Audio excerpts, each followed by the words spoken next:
안녕하세요. 도윤보살입니다. 반갑습니다. 또 신도님들 질문이 왔는데 네. 아 저도 이거를 이런 분을 많이 봤어요. 유튜브 이렇게 찍으면서 네. 사연을 많이 봤는데 네. 어느 무속인 집에 갔는데 네. 세존 단지를 모셔라, 네. 뭐 업대감 단지를 모셔라, 이런 분들이 많아서 모셔가지고 탈난 거 많이 봤거든요. 네. 얘기를 많이 들었어요. 예. 이럴 때는 어떻게 해야 되는지, 모셔야 되는 건지. 정말로 많이 옵니다. 이런 분들 점사를. 세존단지를 모신다는 그 의미를 어떤 분들은 세존이 뭔지도 모르고 모셔. 또 어떤 사람들은 업대감이 뭔지도 모르고 모셔. 대부분 무속인 집에 가면은 옛날에 너희 집에 할매가 옛날에 저쪽 세존 모시놓고 이렇게 공들이 있다. 그 세존이 내려오는데 네가 그걸 안 모시가 너가 아가 공부를 안 한다. 네가 그걸 안 모시가 너가 신랑이 바람을 피운다. 네가 재물을 세존님 받아오시는데 네가 그걸 받들지를 못해가 네가 재물이 지금 없다. 그러면 세존님을 모셔라. 업대감을 모셔라. 그렇게 이야기를 합니다. 옛날에 산신보살 신보배 선생님께서 말씀하셨죠. 옛날에는 절간이 멀어서 지금은 차만 타면 뽀로록 하면 절 아닙니까? 옛날엔 절간이 멀어서 집에다 표적을 지어놓고 거기에 정성을 들이고 또 업대감을 모시놓고 정성을 들였습니다. 하지만 지금 세월이 좋아가지고 지금은 차만 타면 절에 갑니다. 기도 장소로. 세존이란 것은 자기 조상님 중에서 할머니, 3대 할머니를 의미합니다. 그래서 그 할머니를 모셔가지고 집에다가 세존 단지를 모셔서 표적을 짓는다는 것은 무속인이 신을 받은 것과 똑같습니다. 다만 차이점이 있다면 남의 점사를 본다, 안 본다의 차이점입니다. 그것도 일단 조상신을 모신 거 아닙니까? 그것도. 그렇죠. 그렇다면은 조상신을 모시는 게 중요한 게 아닙니다. 대부분 뭔가 우환이 생기고 깝깝하고 답답하니까 무속인 집 가가지고 그 이야기 듣고 세존단지 모신다 이 말이야. 그죠? 네. 그러면은 또 이사도 자주 댕긴데 또 그러면 세존단지를 옮길 때마다 자 우리 같은 무속인도요 신당을 모실 적에는 당산문을 엽니다. 저만씩 하시잖아요. 그렇지. 그러면은 이 동네 골명이 할배한테 누가 이사가 왔으니 그렇게 고하고 이 골매기에 당산에 문을 열어서 조상님을 모신단 말이야. 신령님을 모신단 말이야. 골매기가 뭔데요? 동네 아. 골짝골짝 무슨 말인지 알겠지요? 예, 예. 그래서 모신단 말이야. 우리가 이제 전입신고 하듯이 간단히 설명하면 동사무소 전입신고 하잖아요. 그죠? 네. 신들도 마찬가지입니다.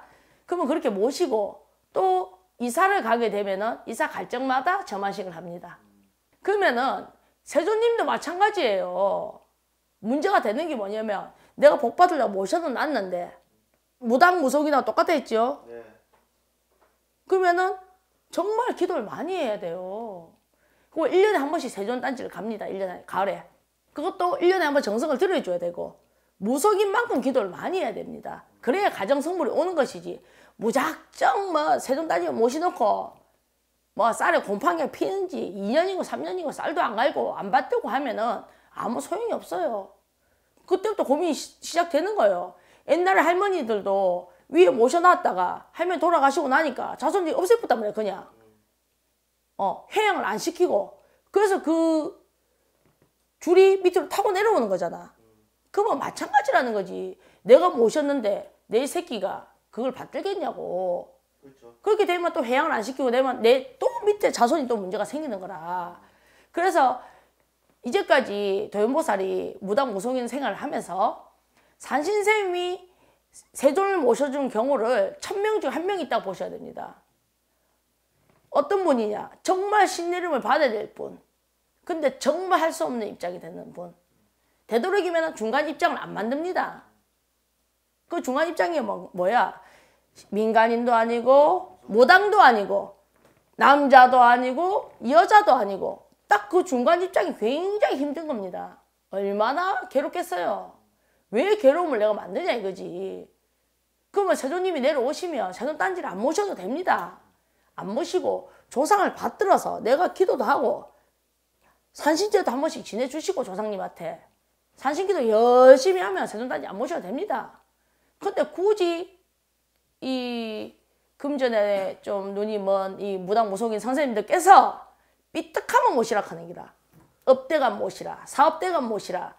또 사람들도 마찬가지야. 요것만 모시면 내가 부자 될까 싶어가 빨리 잘 살려고 모시놓고는 별거 없거든. 모셔만 줄 줄 알지 그 다음에 그 무당 무속인들이 가르쳐 주는 게 없어요.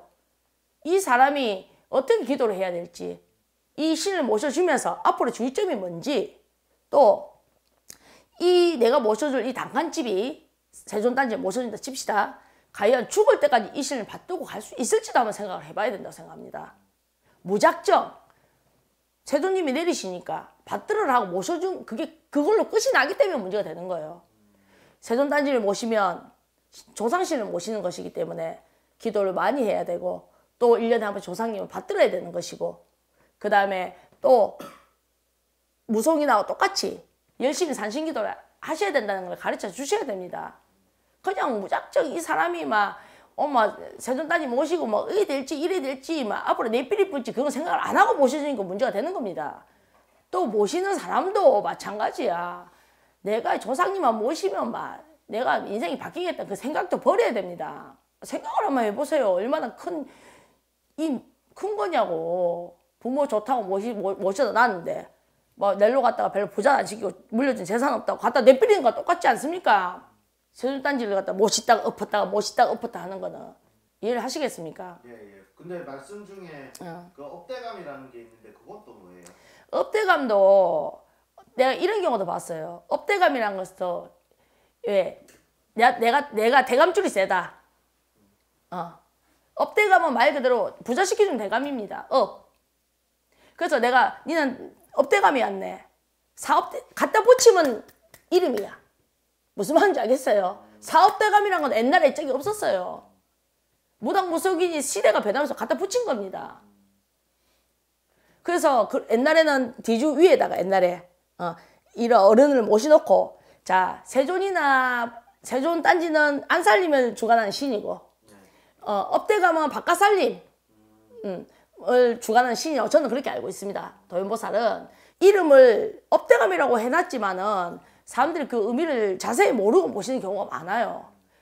어떤 사람은 업대감 모시놨다고 집에 가가 사업대감 모시놨다, 재수대감 모시놨다 해가지고 가보면은 콩 볶아가지고 단지 안에 넣어놓은 사람, 또 대감 옷, 조상 옷 한 번 사고 이 대감들 쓰는 이 꽃갈, 이 뭡니까 이 대감들 쓰는 가다고 틀린 거. 명칭이 있어. 그거 하나 갖다 올려놓은 사람. 또 심지어는 어제 아래는 손님이 왔는데 지 몸에다 업대감을 모셔줬다 하더라고. 네. 내가 있는 그대로 할게. 어느 무당년이 그래 주더노 내가 물어봤지. 내가 배를 100골 다 봤는데 몸에다 어떤지 업대감 모셔준 게. 그 내가 너는 업대감을 모시고 그러면 재수가 있더냐 물어봤지. 없더라 이거지. 없으니까 도연보살한테 점치러 왔을 거 아닙니까? 깝깝하니까.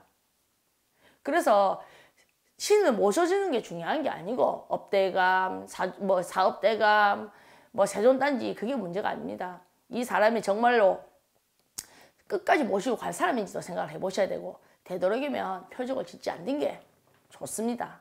또 되도록이면 표적을 짓지 않아야 된다고 생각합니다. 저는. 그 무속인 분들은 그렇게 하시면 되고 일반인 분들은 만일에 모셔라 이렇게 하면 아마 안 받으면 되는 거예요? 모셔라 하면은 무작정 모시지 마세요. 모시지 마시고 제가 아까 가르쳐 드렸잖아. 조상님을 청하시고 산신제를 지내신다든지 그래가지고 조상님을 청해서 항상 대접해 드리고 산신기도 열심히 하세요. 모셔놓는다고 해서 대박 안 납니다. 대박이 안 나기 때문에 그런 고민들이 많고 피디님 많이 들어보셨다며. 예. 그래서 문제점이 생긴 거 아닙니까? 그것도 사람이 욕심에 의해서 하는 거 아닙니까? 왜 문제점이 많겠냐고, 왜 그 이야기를 많이 들었겠냐고. 모신 사람이 많기 때문에 그런 거예요. 처리를 못해가 모셔놓 놓고 신은 그 다음에 뵐 게 없으니까 이걸 처리를 해야 되는데 이러지도 못하고 저러지도 못하고. 그러니까 그거를 모시는 거는 만약 모셨다고 쳐요. 그런데 그거를 아까 이제 회양이라고 하셨는데 다시 이제 보내드려도 한번 청했기 때문에 그냥 거기에 대한 뭐 업이 남는다고 저는 이렇게 얘기를 들은 적이 있어서 한번 일단 모시면 어쨌든 안 좋다 뭐 이런 얘기가 있더라고요. 잘 보내드려야죠. 근데 이제 민간인들이 또 문제가 되는 게 뭔지 압니까? 자, 내가 세존을 모셨어요. 도저히 모실 여력이 안 돼가지고 내가 조상님은 세존을 이제 회양을 시켰어. 또 이제 딴 데 점치러 간다. 뭐시 깝깝하게 또 안 되거든. 와, 없앤 너 또 이란다. 또 모신다. 또 점치러 가면 왜 모신너 이란다. 그러니까 함부로 문제를 만들지 마세요. 그러니까 안 모셔도 될 사람들은 회양시키세요. 나는 그랬잖아. 내가 1000명 중 1명 봤다고 이제까지. 신이면 신이고 민간인은 민간인이지. 무당이면 무당하고 말면 말지 뭐 중간에 표적을 짓습니까? 그래서 본인이 현명하셔야 돼요. 내가 끝까지 이걸 책임지고 갈 수 있을지 생각해 보셔야 돼요. 모시기 전에. 제가 이렇게 유튜브 방송을 계속 하는 이유도 그런 이유인데요. 이렇게 많이 방송을 만들고 도현보살님이 얘기하고 심 선생님이 얘기하고 다른 제자분이 얘기를 해도 하시더란 말이죠. 그러니까 빨리 잘 되고 싶어서 공짜 복은 없는데 너무 깝깝하니까. 깝깝하면 노력이 필요한 건데 공짜 밥을 계속 먹으려고. 그러니까 또 저는 무속인이 문제가 더 많다고 생각합니다. 왜?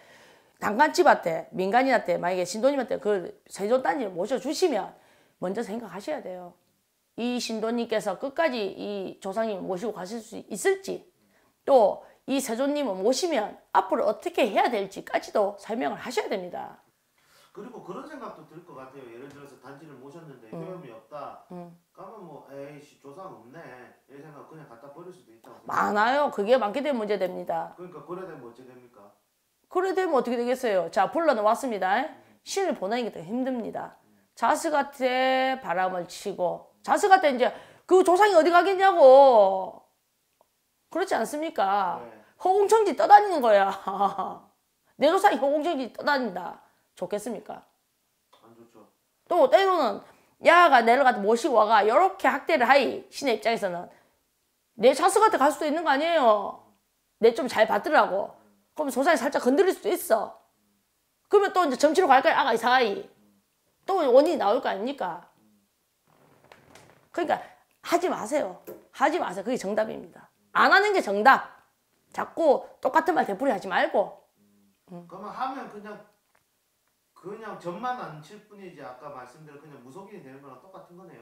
자기 사주팔자가 칠성줄이 세고 신줄이 세니까 모시는 거지 뭐 아무 느낌 없는데 뭐 모시겠습니까? 그러니까 점사만 안 본다고 생각하시면 됩니다. 자, 세존단지 모시고 업대관 모신 분들 신내림이 따로 있는 게 아닙니다. 그것도 신내림입니다. 오늘은 신도님께서 무속인 집에 점사를 보러 갔는데 세존단지를 모셔라 하는 그런 점사 결과를 듣고 굉장히 고민을 많이 하신 것 같은데 거기에 대한 대답을 해드렸습니다. 또 다음에 또 도현보살의 영상을 보시고 무속에 대해서 궁금한 점이 있거나 산신기도를 하시면서 궁금한 점이 있으시다면 도현보살의 문자나 카톡으로 질문을 주시면 도현보살이 또 성실히 답변을 해드리는 방송을 하도록 하겠습니다. 도현보살 다음에 또 나오겠습니다.